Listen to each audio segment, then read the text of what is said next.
Hey, it's Kimberlee and welcome back to my channel. I make videos on all things lifestyle on a budget. And do you recognize me? Sorry if you don't recognize me. My hair is straight. I finally got my hair cut after 3 years. Yes, it's been way too long, but that's not what this video is about. Let's talk about the Panasonic Lumix G7. It's been 4 years since I've had this camera, and I am sad to say that this is pretty much the going away party for this camera. What we're gonna dive into today is basically me just talking about my experience for the past 4 years. This camera is still semi-popular right now. I see it on all the sites still for sale.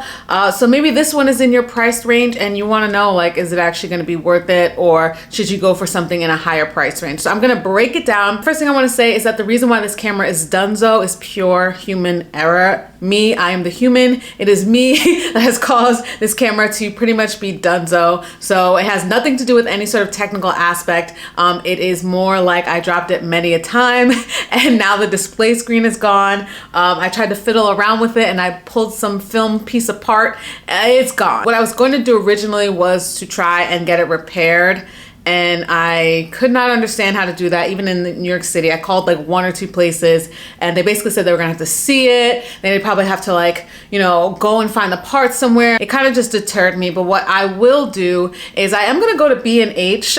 They seem pretty popular and I'm gonna just take it to them and see what I can get out of it. I think for the most part, the lens is amazing. It's on there and still doing good. So I think at the very least, the body of the camera, you know, nothing can be done with it. I'll at least hopefully maybe get some money back for the lens or do a trade-in of sorts. So I just want to say that first, spoiler alert, it had nothing to do with the camera itself. It was just me.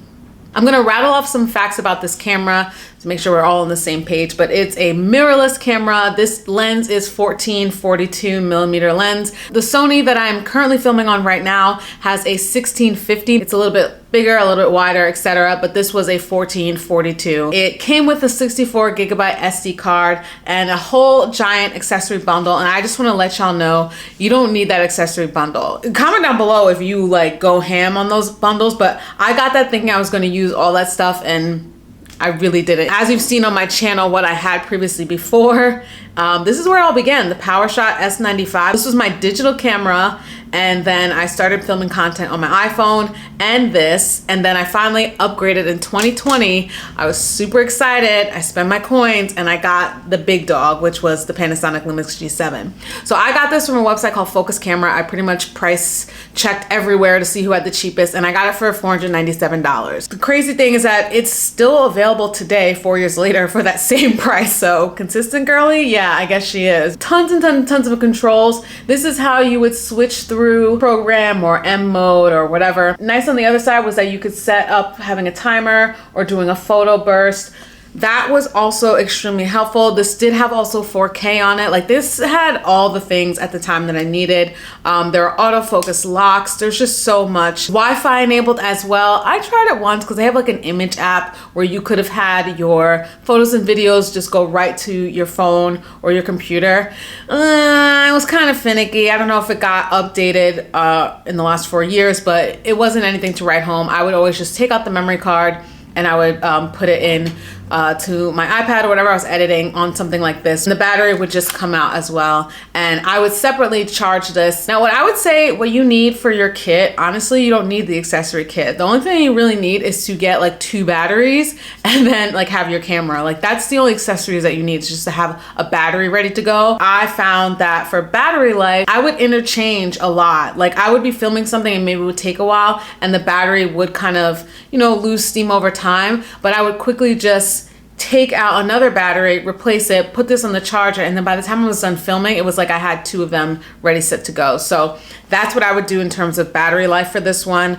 It just didn't last as long. A cool thing that is different from the Sony is that you could also just look through the viewfinder instead of just the display screen. So it was awesome that you could have both. And when my camera started bugging out and the display screen died, I actually was still able to look through the viewfinder once it sensed that I wasn't on the screen, and I was able to shoot for a little bit. You can also have switched the lenses here. This just pops out. This is what the dial looks like on the back here, and you could you know, use those buttons to navigate. You could also just use the touchscreen, which is very easy because, for example, if I wanted to, you know, fiddle around with the settings right now, you can just do that right on the screen versus having to flip the display screen around and then navigate through there. So that was a major plus. You know, as I'm talking about this camera really was great. I gotta say, like, it really was awesome. And I'm sure there's many more features that I did not explore because I really just was using it for video. There were times where I did do photography, amateur, like very amateur, or I would do self-portraits and I would use the timer, and that was really convenient.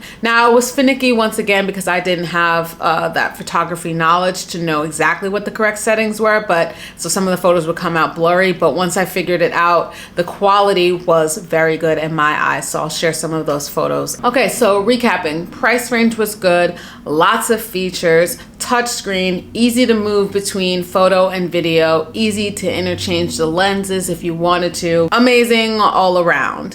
Now the cons, which leads into why it didn't last, although 4 years is a good time, is that this is very big. It's big, it's clunky. In terms of carrying it on the go, I never did because I was just worried considering how big it is. And once you add in like the battery and everything like that, like it's a clunky one. It's a great hand grip for sure. So I have a heavy duty camera tripod, and I got it specifically because I was like, this is a big one.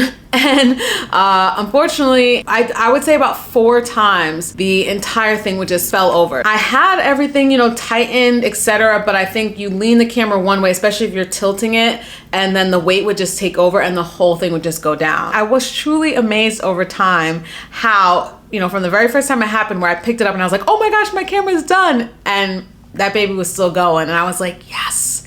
But then it happened another time and a third time and a fourth time. And the last time I think that just really like did it in. This little hinge right here started to get bumped out of whack. It's like a loose tooth. The touchscreen knocked out. That was like the first thing to go. But while still looking through the display screen, I was able to manually choose, you know, what controls I wanted. Slowly but surely that stopped happening too. And I don't remember what was the thing that happened, but the display screen was suddenly just not coming up anymore and it was just a black screen. And then I had the bright idea of just trying to figure out like what was going on back here.